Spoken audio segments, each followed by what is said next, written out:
Bom, gente, a gente vai partir então para Teodiceia, né? O que significa essa palavra Teodiceia? Como que isso surgiu? A discussão sobre essa questão do problema do mal e a bondade de Deus, ela é bem antiga. Talvez a gente tenha o auge dessa discussão em Agostinho. Mas somente em 1710, que um cara chamado Leibniz, um alemão, ele nasceu em 1646, ele é considerado um dos gênios da humanidade, muito fora de série. Ele que vai criar essa palavra para essa discussão. Interessante que ele, Agostinho, Tomás de Aquino, são as figuras talvez mais importantes relacionadas a esse tema, e vocês podendo depois pesquisar esses três autores aí, seria legal. É interessante que ele tem uma proposição muito interessante. Ele vai dizer o seguinte: Deus preordena todas as coisas pela presciência. Então ele tem um conhecimento prévio das coisas e ele ordena essas coisas antecipadamente, mas sem coagir o livre-arbítrio. Entendeu? É meio muito paradoxal, né? Ele tem uma presciência, um conhecimento prévio, e ele ordena previamente, mas ele faz isso sem coagir, né? Sem inibir, sem castrar esse livre-arbítrio, essa capacidade de decisão do indivíduo com responsabilidade. Então, como é que ele trabalha? Ele vai dizer o seguinte: a liberdade é a espontaneidade de um ser intelectual. Então, todo ser intelectual, todo ser, né, que tem uma mente inteligível, a liberdade é a questão espontânea dessa, é a expressão espontânea dessa inteligência. Então Deus tem uma vontade antecedente que só faz o bem. Então essa vontade antecedente de Deus é somente para o bem. E Deus também tem uma vontade consequente. Então ele tem uma vontade antecedente e uma vontade consequente para realizar o que é melhor para o mundo ou para as pessoas. O melhor possível para as pessoas. E dada a existência do mal, então essa vontade consequente dele, em virtude da existência do mal, ela busca realizar o melhor possível para todo mundo. Então, por Deus, ou pelo fato de Deus ser o melhor de todos os seres possíveis, né, Deus ordena o melhor de todos os mundos possíveis. Já que o mundo é ordenado por Deus, ele deve ser o melhor mundo possível ou menos deficiente de todos os mundos. Então, se Deus é bom, se Deus é um ser inteligível, e se Deus pré-ordena, se Deus sabe previamente das coisas, e Ele é o melhor, evidentemente que o mundo que Ele pré-ordena também é o melhor mundo possível. Agora é interessante que existe para Leibniz três tipos de mal. O metafísico, então meta e físico, além da física, né, que eles trabalham a questão da finitude do indivíduo. O mal moral, que tem uma relação com o pecado. E o mal físico, que tem a ver com o sofrimento, né, patológico, enfim. Então, a finitude, ou seja, a fragilidade do homem é a base desse pecado e do sofrimento. O pecado, ou seja, o mal moral, resultado da ignorância, né, que deixa o sujeito num estado confuso e impuro. E o mal faz parte dessa imagem, né, de uma coisa ruim que, na verdade, revela uma luz, né, pela frestinha da porta. Então, essa é a percepção dele.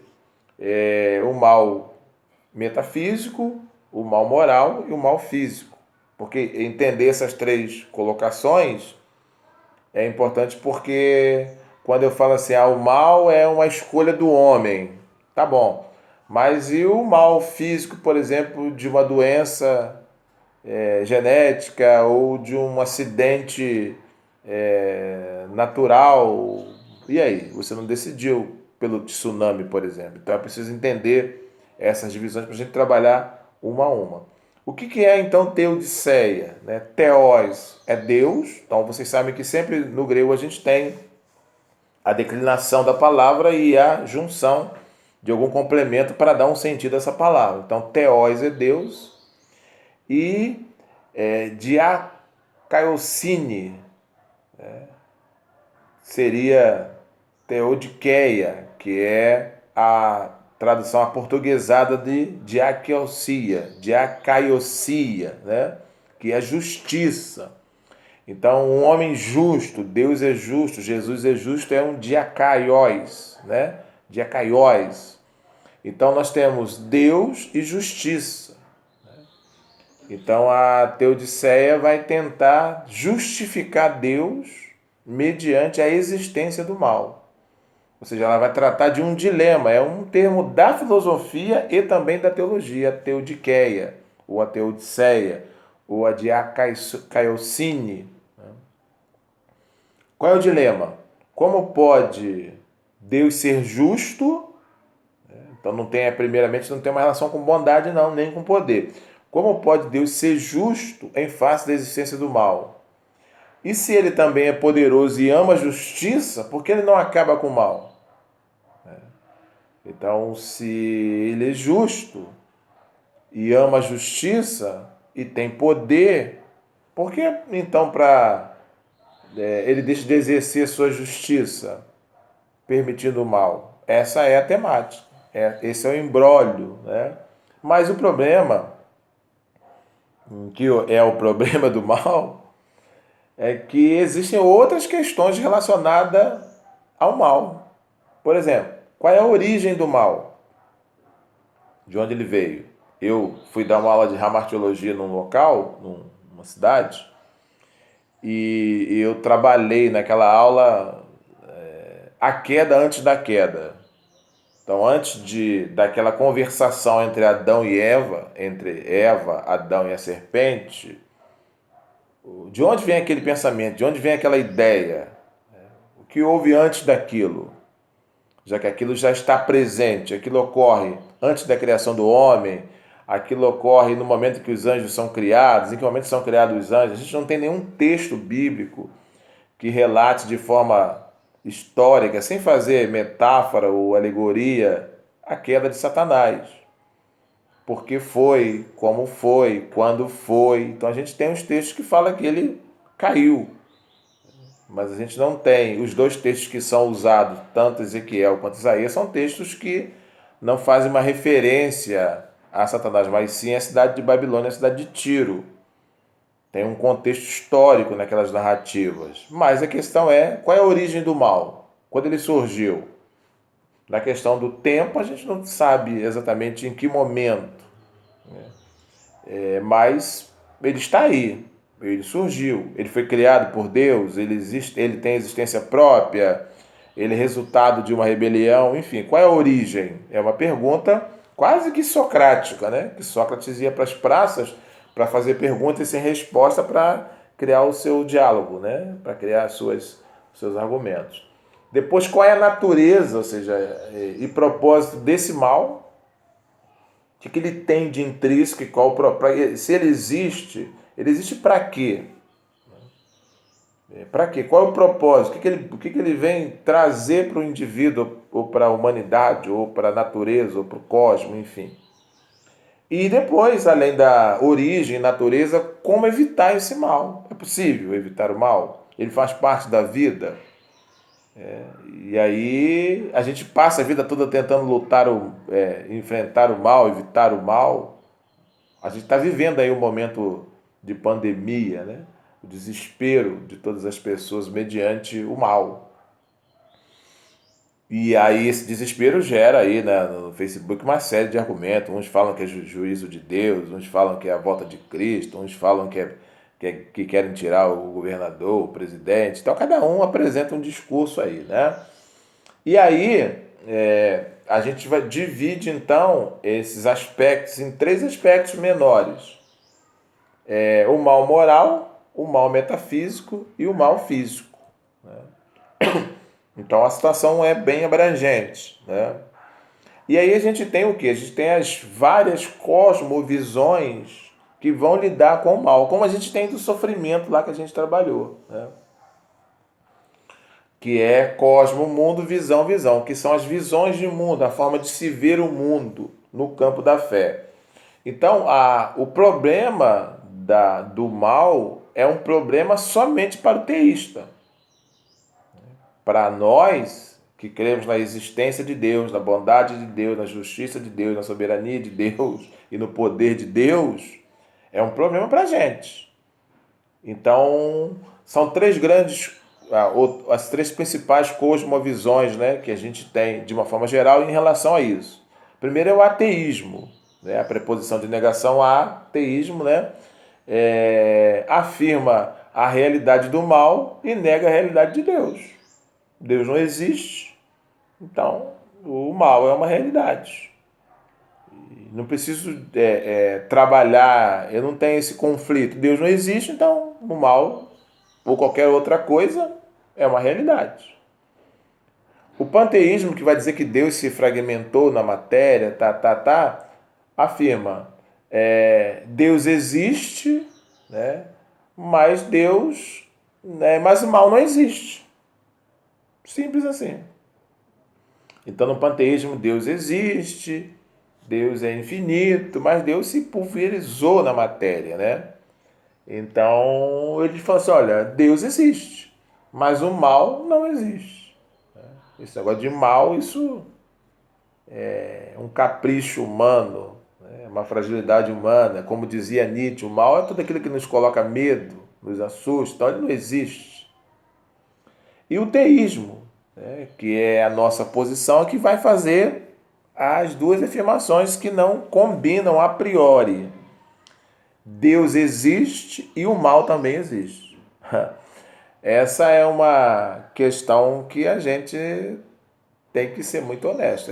Pegando até um conceito de Lacan, que trabalha a ideia do simbólico, do imaginário e do real. Então, proteísta, o mal não é simbólico, não é imaginário, ele é real. Então, são duas realidades: a existência de Deus e a existência do mal. E aí, então, fica pra gente esse abacaxi, né? Como um ser totalmente bom, absolutamente bom, que tem na sua essência bondade, é um atributo de Deus, pode ser compatível com o mal, que é o oposto do bem. Que situação difícil, né? Então a gente está em desvantagem. Eu poderia negar a existência de Deus, logo a existência do mal.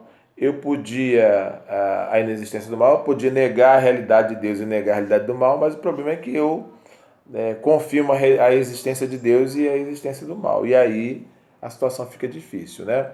E tem também o teísmo infinito. Deus deseja destruir o mal, mas ele não pode porque o poder dele é limitado. Então, deísmo infinito, ou seja, a finitude de Deus. Né? Deus não é infinito. Então, ele tem o desejo, mas ele não tem a capacidade porque ele é um ser limitado. O teísmo aberto, que vai dizer que Deus é poderoso, Deus é bom, Deus é justo, mas Deus abriu mão de exercer os seus atributos. Então as coisas acontecem porque ele deixou de exercer os seus atributos. Então o teísmo infinito fala que Deus não tem poder para isso. O teísmo aberto fala que ele abriu mão de exercer os seus atributos. E o deísmo clássico vai distanciar Deus do mal a dizer que Deus não é imanente. Né? Deus é um ser quase que, na visão estoica, completamente indiferente a esse processo terreno. Deus não é imanente, Deus não emana, Deus não se relaciona. Não é o Deus Emanuel, não é o Deus presente. Então, ele está totalmente distanciado do mal, porque o mal é uma questão da humanidade. Então, ele não está, não é um Deus imanente, é um Deus somente para a transcendência. Então, nós estamos sozinhos. Né? A gente precisa pensar sobre isso, porque nós estamos sozinhos, né? Então, o panteísmo vai dizer o seguinte: o mal é uma parte necessária do progresso contínuo da interação de Deus e do mundo. O mundo, né, seria o corpo. Então Deus está se diluindo aí na. Então o nosso problema qual é? É que nós não somente acreditamos num Deus todo-poderoso, onipotente, que poderia destruir o mal, mas também é amoroso e por causa do seu amor deveria destruí-lo. Então a gente tem essa questão conflituosa, né? Eu sei que ele é poderoso e eu acho que ele deveria destruir o mal. Deveria acabar com isso. Ou eu esperaria isso. E também pelo fato dele ser amoroso, ainda mais por isso ele deveria destruir. Então não é somente porque ele é poderoso, mas também porque ele é amoroso. Então, na verdade, o que a gente espera, ou a humanidade espera, é que Deus faça isso, em função do seu amor por nós e de poder fazer isso, né? E ainda mais para a gente, né, para complicar. O Deus do teísta, ou seja, o nosso, é um Deus onisciente, que criou o mundo completamente cônscio ou sabedor do que ia acontecer. E por si, e por ainda como se isso não fosse suficiente, criou o mundo livremente, né? Da forma como ele desejou criar. Ou seja, ele poderia ter criado um mundo diferente. Então tem essa agravante. Ele é um sujeito que sabia de todas as coisas. Então, se eu trabalhar aqui com vocês a ideia de que o mal é fruto do pecado de Adão e Eva, ora, né, se Deus criou o mundo e sabia disso, sendo ele amoroso, bondoso, justo, por que ele criou o mundo assim? Por que não fez um mundo diferente? E aí ressurgem as perguntas, né, sobre a origem do mal. De onde veio o mal? Deus pôde criar o mal ou não? Né? Como que uma criatura perfeita pode dar origem à imperfeição? Né? Então, essa é a questão que nós precisamos trabalhar. De onde veio o mal? Né? E essa equação pode ser resolvida assim. Deus é absolutamente perfeito. Né? 2. Deus não pode criar nada imperfeito. 3. Mas criaturas perfeitas não podem fazer o mal. Portanto, nem Deus, nem suas criaturas perfeitas podem produzir o mal. Essa é a nossa resposta. Deus é perfeito completamente. Por causa da sua perfeição, não pode criar nada imperfeito. As criaturas perfeitas não podem fazer o mal.